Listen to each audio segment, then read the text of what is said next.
Hello बच्चों, let's read the question. The question says in 1610 Galileo used his telescope to discover four moons and around Jupiter with these mean orbital radii and periods t. Plot log a y-axis against log t x-axis and show that you get a straight line. So question में बोला कि 1610 में Galileo ने अपने telescope के use से चार moons को डिस्कवर किया अराउंड जुपिटर, और जिसकी जो मीन वैल्यू निकाली उन्होंने उनके रेडियाई की ए और टाइम पीरियड टी निकाला, और उसको इन्होंने इस तरीके से कुछ प्लॉट दिया. तो हमें बताना है कि इसका ग्राफ प्लॉट करके कि लॉग ए और लॉग टी का जो ग्राफ आएगा वो एक स्ट्रेट लाइन आएगा. तो सॉल्व करेंगे इस प्रॉब्लम को, नोट डाउन करेंगे पहले हम अपना की कॉन्सेप्ट. तो यहाँ पर जो हमारा की कॉन्सेप्ट होगा वो केप्लर्स लॉ होगा.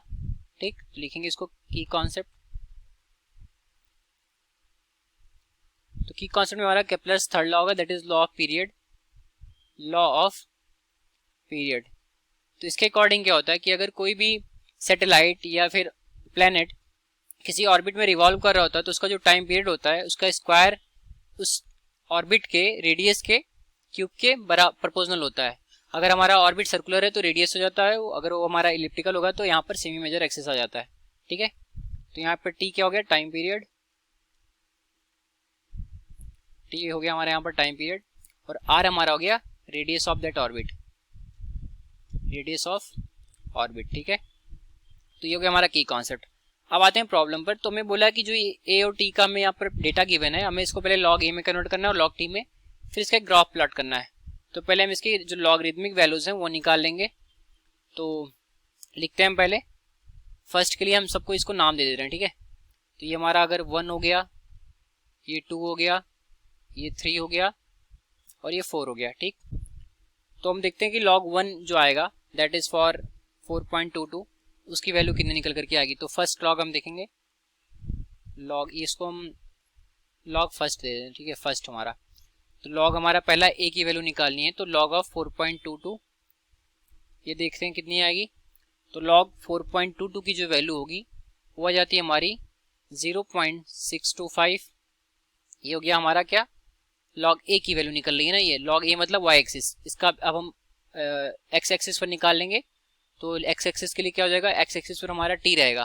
तो log of T that is log of 1.77, इसकी वैल्यू यहाँ से निकल करके आएगी 0.248. ठीक है, ये लॉगरिथमिक वैल्यू है. इसी तरीके से सेकंड में चलेंगे. तो सेकंड के लिए लॉग ऑफ 6.71, ये 6.71 की वैल्यू हो जाएगी 0.827, और लॉग ऑफ 3.55.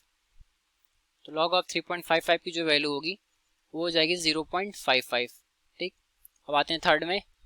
तो थर्ड मून है, इसके लिए लॉग ऑफ हमारा आ जाएगा 10.71, और 10.71 की जो वैल्यू है वो होती है 1.029. इस तरीके से लॉग ऑफ 7.16, इसकी जो वैल्यू आ जाएगी लॉग ऑफ 7.16 वो आ जाएगा 0.855. ठीक, और फोर्थ पे चले. तो फोर्थ में है लॉग ऑफ 10.71 पहले था, अभी हमारा यहाँ पर क्या है 18.8. इसकी वैल्यू जो होगी वो हो जाएगी 1.274, और इसका हमारा एक्स एक्सिस पे लॉग ऑफ टी मतलब log of 16.7. So this will be equal to हो जाएगा हमारा 1.223. ठीक है, यहाँ पर हमने 10.71 लिखा है, एक्चुअली 10.70 कर देते हैं इसको. ठीक है, अब सही है. तो ये होगी हमारी वैल्यूज. तो जो हमारा राइट साइड में वैल्यू है वो टी के लिए डिनोट कर रहा है, मतलब एक्स एक्सिस पर ये जाएगा, और जो हमारा लेफ्ट साइड में जो वैल्यूज हैं वो हमारी वाई एक्सिस पे जाएंगी. तो इसका ग्राफ प्लॉट करेंगे तो इसका ग्राफ जो होगा वो कुछ इस तरीके से आएगा. तो ये रहा हमारा ग्राफ, जिसमें हमने ये जो चार डेटा पॉइंट्स हैं इनको रिप्रेजेंट किया है. ठीक, इसमें हमारा जो एक्स एक्सिस है इसके लॉन्ग हमारा क्या है, ये लॉग टी हो जाएगा. ठीक है, यहाँ पर हमारा लॉग टी है, और वाई एक्सिस के लॉन्ग हमारा क्या है, लॉग ऑफ ए है. तो इनकी वैल्यूज को जो हमने अपने ग्राफ में पुट किया, तो इसका जो एक अगर हम ग्राफ बनाए तो देख रहे हैं कि हमारी स्ट्रेट लाइन निकल करके आ रहा है. ठीक, तो ये कैसा रिप्रेजेंटेशन है, वो एक स्ट्रेट लाइन है.